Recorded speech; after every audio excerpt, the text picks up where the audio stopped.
I should have never chosen you to begin with. Because I've always loved her.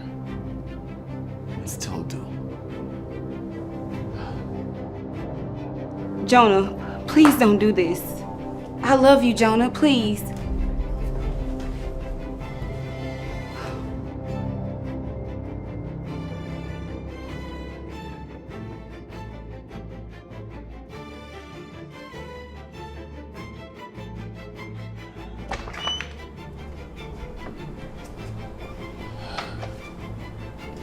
I wasn't sure if I should come.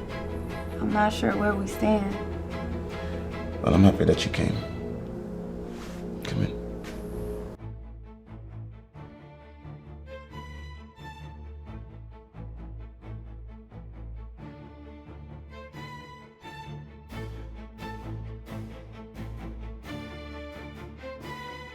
More relaxed, lighter? Oddly enough, running into you might be the best thing that has happened to me in a while. Well, I'll take the compliment. But what are the odds, right? Me running into you randomly while I'm in town? Maybe the universe finally decided to give me a break. So what have you been up to these days?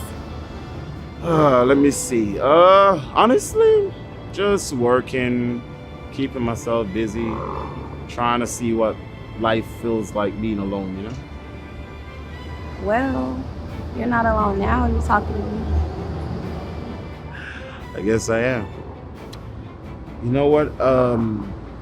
You want to maybe grab dinner, catch up, talk about old days? I mean, if you want to. Only if you promise not to be mean to me like you were in high school.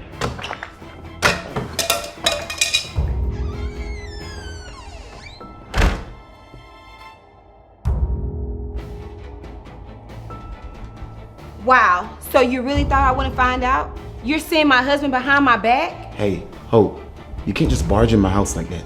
This is not your place anymore. Jonah, now is not the time to start. Hope, you and Jonah are separated and you know it. Separated isn't divorce. You don't get to play the victim here. You knew I liked him in high school and you went after him anyway. That was years ago. And now you're mad that life is circling back? You stabbed me in the back first, Hope.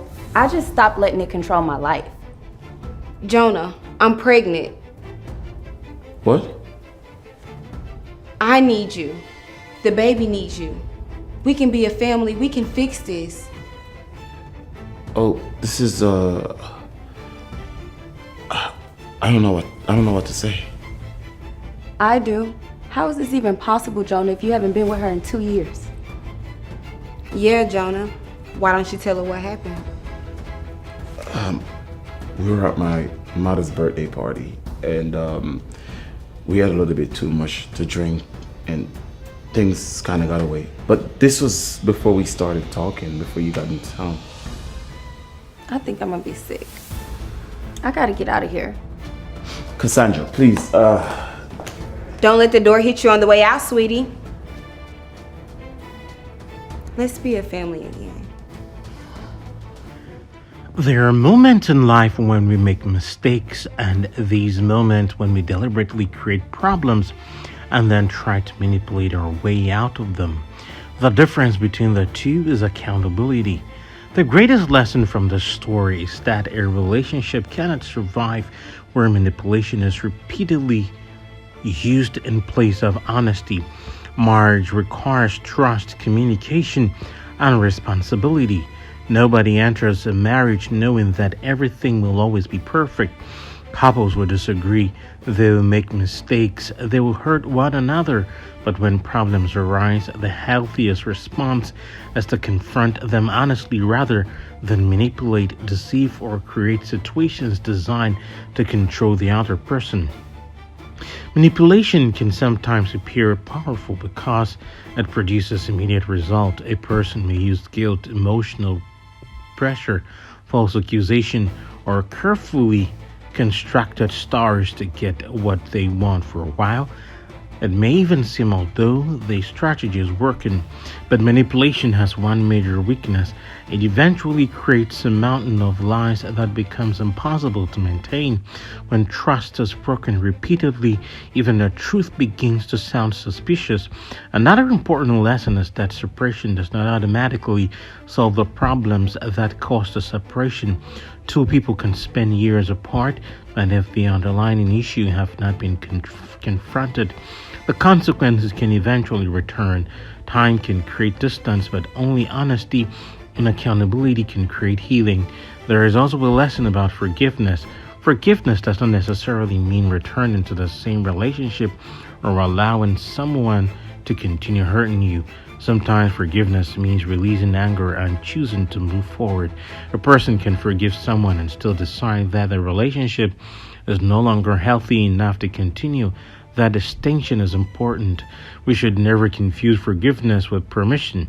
If someone repeatedly manipulates, deceives, or violates our trust, we have the right to establish boundaries. A healthy relationship requires two people who are willing to take responsibility for their actions. Another lesson is that the past should not be used as a permanent weapon against the future. After a painful separation, people sometimes become afraid to love again. They begin believing that because one relationship failed, every future relationship will fail too. But one person's actions should not determine the value of everyone who comes afterward. Meeting someone from the past can sometimes remind us of the person we used to be before disappointment changed us. It can also teach us that love should not always feel like a battle. A healthy relationship should have disagreement, but it should also have honesty, respect, peace, and mutual responsibility. However, there is another important warning here. Never build a new relationship while refusing to properly resolve the old one. Emotional and legal commitments matter. If a marriage is broken down, the responsible thing is to address that situation properly before attempting to build another permanent relationship. This is where many people make serious mistakes. They assume that because they have emotionally moved on, the previous relationship no longer matters. But unresolved relationships have a way of following people before starting again. Close the previous chapter honestly. Another powerful lesson is about desperate attempts to regain control. When someone realizes that they are losing influence over another person, they may sometimes create new problems to keep that person emotionally attached. The love that depends on fear, guilt, or manipulation is not healthy love. You cannot force someone to remain emotionally committed to you by creating a crisis. You may keep their attention temporarily, but you will not keep their trust. And without trust, even a relationship that remains legally intact can become emotionally empty. The situation also teaches us something about lies. One lie rarely travels alone. A person may tell one lie to cover another lie, then create another explanation to protect the first one. Eventually, the story becomes so complicated that the truth becomes impossible to hide. That is why honesty, although sometimes painful, is usually cheaper than deception. The truth may cause a difficult conversation today. A lie can destroy years of someone's life tomorrow. There is also a lesson for anyone who has been hurt in a relationship. Do not make permanent decisions based solely on temporary anger. When emotions are high, people may say things they regret. They may make decisions designed to punish one another rather than protect their own future. But healing requires stepping away from revenge. The goal after a painful relationship should not be to prove that the other person lost. The goal should be to regain your peace. If reconciliation is possible and both people are genuinely willing to change, then honest communication, counseling, and accountability may help. But if a reconciliation is no longer healthy or realistic, separation and where appropriate, divorce can provide a responsible path forward. The important thing is to make such decisions with clarity rather than revenge. And perhaps the biggest lesson of all is this: never return to a relationship simply because you are afraid of starting all over. And never destroy a healthy future simply because you're still trapped in an unhealthy past. A second chance should be built on changed behavior, not promises. If someone says they have changed, the evidence should be visible in their actions. Words can be rehearsed. Behavior is much harder to fake over time. The man in this story eventually learns that love is not simply about finding someone who wants you. It is about finding a relationship where both people can trust each other, communicate honestly, and build a future without constantly looking over their shoulders. And the lesson for a high school crush is equally important. A second chance at love should not become a competition with the past. If two people decide to build a life together after everything that happened, they should do so because they genuinely value one another, not because one person wants to prove that they have moved on. Love gives us an opportunity to begin again, but beginning again requires learning from what went wrong before. So if you're in a relationship, protect trust. If you have made a mistake, admit it. If you have hurt someone, take responsibility. If you have been hurt, give yourself permission to heal. And if a relationship has become a cycle of manipulation and deception, understand that staying in the cycle of simply because of history does not make the relationship healthy. Love should not require someone to constantly defend themselves against deception. Love should not be maintained through fear. Love should not be a courtroom where one person is always trying to prove their innocence. Love needs honesty.